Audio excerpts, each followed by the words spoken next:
All right, welcome back. Today, we are getting into the deep end with the final three of the seven universal laws from the grimoire, Red Magic.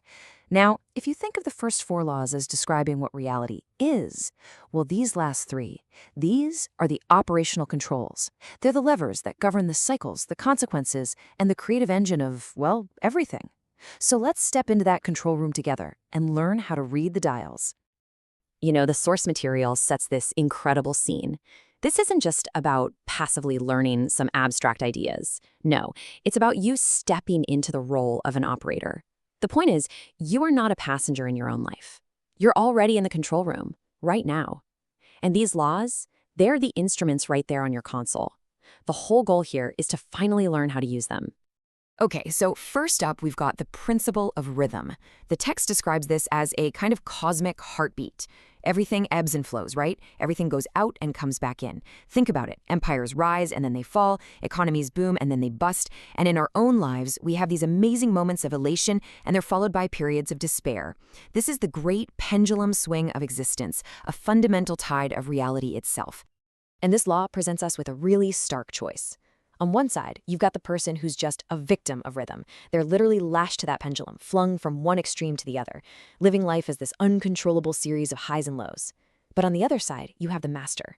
And here's the key. They don't try to stop the pendulum. That's impossible. Instead, they find that point of stillness right at the center, at the pivot. So how do you do that? This leads us to the core technique that the book calls neutralization. It's the art of using your focused will, your conscious, directed attention, to pull yourself up and anchor your consciousness at that pivot point. You still see the swing happening, you observe the swing into pleasure, and you observe the swing into pain, but you don't become them. You use the momentum instead of being used by it. And that allows you to achieve this profound level of stability no matter what's going on around you. All right, let's move on to the next dial in our control room because this one builds on the last one. The sixth law is causality. And the source material frames this as the law that decides whether you're just a pawn on the chessboard of life or if you're the player moving the pieces. And that really boils down to this one very direct question. Are you an effect or are you a cause? Are you just reacting to the world, reacting to what other people do, or are you the one consciously initiating the actions that create your reality?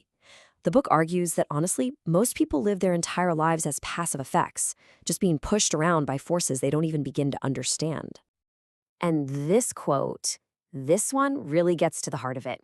According to this text, there are no accidents. There are no coincidences. There's no such thing as luck or chance. Those are just labels we slap on chains of cause and effect that we just can't see.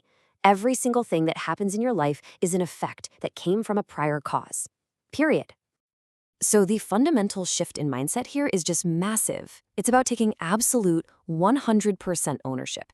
It's about moving from being like a leaf just floating down the river of causality to standing on the bank and actually directing its flow. Instead of just reacting to problems, you trace them all the way back to their root cause, which is often somewhere in your own mindset, and you change it at the source. And this brings us to the final law, the big one, the principle of gender. Now, if causality is all about becoming the initiator, gender is the actual mechanism of creation. It's presented as the engine that brings anything, an idea, a project, a completely new reality, into being. Okay, now right out of the gate, it is absolutely crucial that we get this point. The book could not be more clear. This law has nothing, zero, to do with physical, biological sex. It refers to two universal, symbolic principles that have to cooperate for anything, literally anything, to be created, the masculine and the feminine. So let's break this down. The masculine principle is projective. It's active. It's the focused will, the spark of a new idea. It's the seed.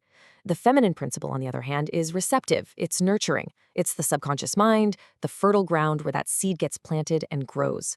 And the book argues that absolutely nothing can be created without both of these principles working in harmony. So the process of conscious creation becomes this kind of four-step dance, this active internal alchemy. Step 1. You use the masculine principle to forge a crystal-clear, unwavering intent. Step 2. You impress that seed upon the receptive feminine principle, your subconscious mind. Step 3. You nurture it with your belief and your imagination, you let it gestate. And finally, step 4, you allow it to be birthed into the outer world as a real effect. It's a deliberate, structured process. So we've just looked at the 3 final powerful dials on our control panel. Let's put it all together now into a practical blueprint. Because these aren't just abstract philosophies, right? They're presented as a functional toolkit for consciously operating your reality. So here it is, the whole toolkit in a nutshell. First, you use the law of rhythm to master your emotional and mental stability. That gives you a solid foundation. Then, you use the law of causality to seize control, to shift from being an effect to becoming a cause. And finally, you wield the law of gender, that engine of creation, through a conscious balance of your will and your belief. Together, they form a complete system for moving from a victim of circumstance to the architect of your own destiny. And we'll end with this powerful statement from the source. Understanding these laws, that's just the very first step. The real challenge, the real work, is in applying them. So the final question isn't what do you know? The real question is, what are you going to do with it? Thanks for joining me.